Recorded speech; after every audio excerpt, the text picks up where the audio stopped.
Friends, এর আগের দিন তোমাদের গল্প শুনিয়েছি। আজকে তোমাদের কবিতা আবৃত্তি করে শোনাবো। কবিতার নাম হলো জীবন যায় মরণ ভয়। কবি ভবানী প্রসাদ মজুমদার। ডাস্টবিনে কেউ ফেলে দিয়ে গেল এঁটো কাটা, শাল পাতা, মাংসের হাড়, আধ খাওয়া লুচি, জীবনও মাছের মাথা। নিমেষে লাফিয়ে পড়ল 5টা মানুষ, 7টা কুকুর। পাশ দিয়ে হাঁটে বিশাল মিছিল, সজ্জিত খোকা কুকুর, হাতে ফেস্টুন, কণ্ঠ তাদের বলিষ্ঠ, ভয়হীন। আমরা করব জয়, আমরা করব জয়, আমরা করব জয় একদিন।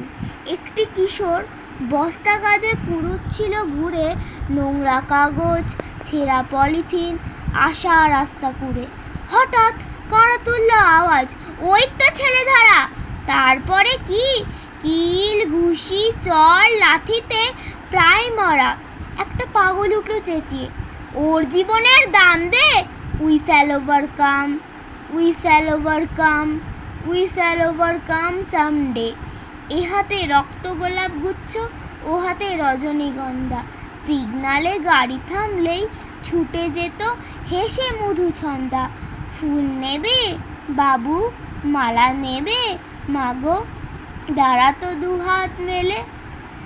একদিন এক আধুনিকা লেডি দিলে তারে ঠেলে ফেলে। গেল গেল গেল, উঠল আওয়াজ, থেতো মাংসের তাল। রজনীগন্ধা, গোলাপ, বালিকা, পিষে মিশে লালে লাল। हम होंगे कामयाब, हम होंगे कामयाब, हम होंगे कामयाब एक दिन। हो मन में है विश्वास, पूरा है विश्वास, हम होंगे कामयाब एक दिन। ভালো লাগলে কমেন্টে জানিয়ে দিও, আর এরকম ভিডিও চাইলে সাবস্ক্রাইব করে দিও। Tata guys.